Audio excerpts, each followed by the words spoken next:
And that's a lesson that stuck with me my whole life, is that when you see yourself doing something badly and nobody's bothering to tell you anymore, that's a very bad place to be. Your critics are your ones telling you they still love you and care.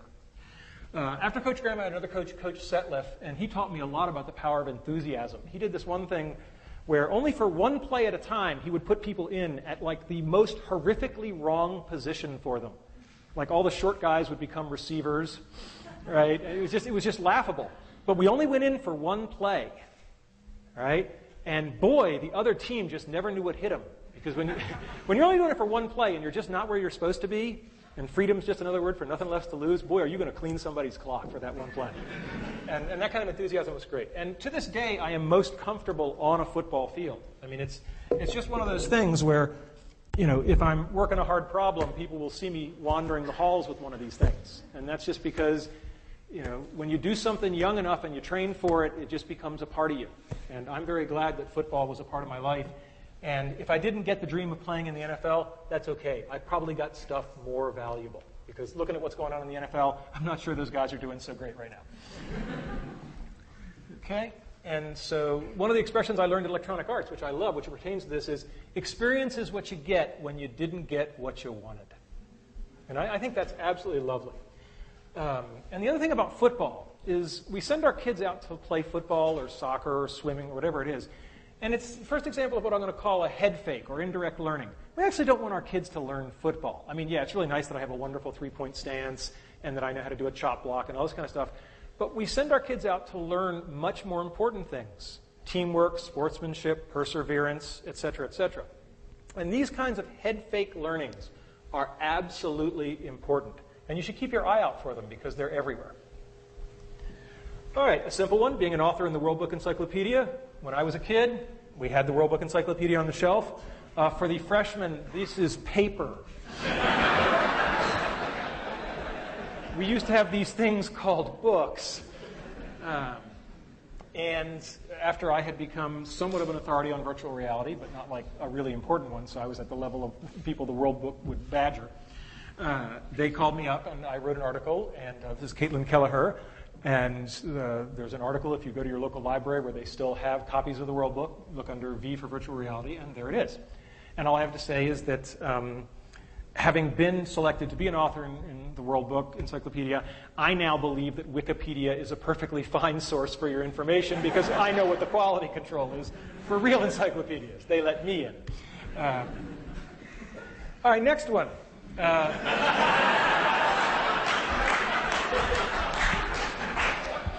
At a certain point, you just realize there's some things you're not going to do, so maybe you just want to stand close to the people. And, I mean, my God, what a role model for young people. I mean, just, this is everything you want to be. And what I learned that carried me forward in leadership later is that, you know, he wasn't the smartest guy on the ship. I mean, Spock was pretty smart, and McCoy was the doctor, and Scotty was the engineer, and you sort of go, and what skill set did he have to get on this damn thing and run it? And, you know, clearly there's this skill set called leadership. And, you know, whether or not you like the series, there's no doubt that there was a lot to be learned about how to lead people by watching this guy in action. So, and he just had the coolest damn toys, right? I mean, my God, he, you know, I just thought it was fascinating as a kid that he had this thing and he could, you know, talk to the ship with it. Right? You know, I just thought that was just spectacular. And of course, now I own one and it's smaller. So that's kind of cool. So I got to achieve this dream. James T. Kirk, his alter ego, William Shatner, wrote a book, which I think was actually a pretty cool book. It was with Chip Walter, who is a Pittsburgh-based author who's quite good. And they wrote a book on basically the science of Star Trek, you know, what has come true. And they went around to top places around the country and looked at various things, and they came here to study our virtual reality setup. And so we built a virtual reality for him. It looked something like that. We put it to red alert. He was a very good sport. It's not like he saw that one coming. And it's really cool to meet your boyhood idol. But it's even cooler when he comes to you to see what cool stuff you're doing in your lab. And that was just a great moment. All right, winning stuffed animals. This may seem mundane to you, but when you're a little kid and you see the big buff guys walking around in the amusement park and they got all these big stuffed animals, right? And this is my lovely wife. And I have a lot of pictures of stuffed animals I've won. That's my dad posing with one that I won. I've won a lot of these animals. There's my dad. He did win that one, to his credit.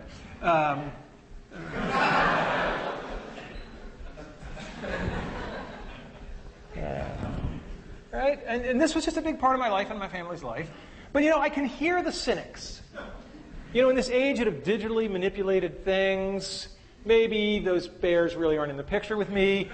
Or maybe I paid somebody $5 to take a picture in the theme park next to the bear. And I said, how in this age of cynicism can I convince people? And I said, I know. I can show them the bears. Bring them out.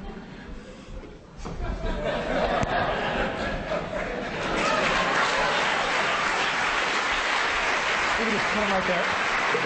We just put them back against the wall. Disney. It's hard to hear you. Okay. Thanks, honey. So here's some bears. We didn't have quite enough room in the moving truck down to Chesapeake, and anybody who'd like a little piece of me at the end of this, feel free to come up. First come, first serve. All right, my next one, being an Imagineer.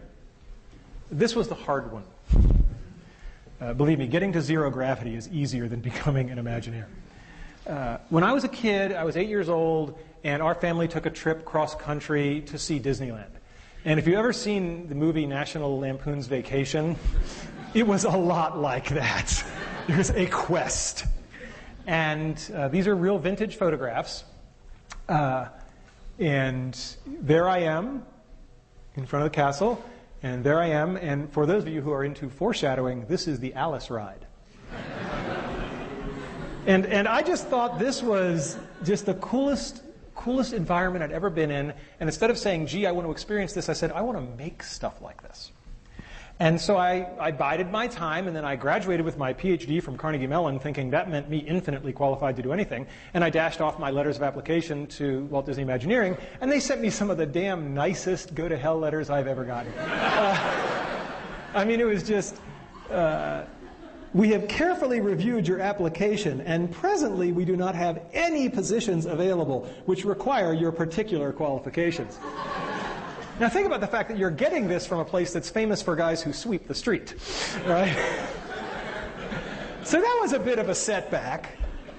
But remember, the brick walls are there for a reason, all right? The brick walls are not there to keep us out. The brick walls are there to give us a chance to show how badly we want something.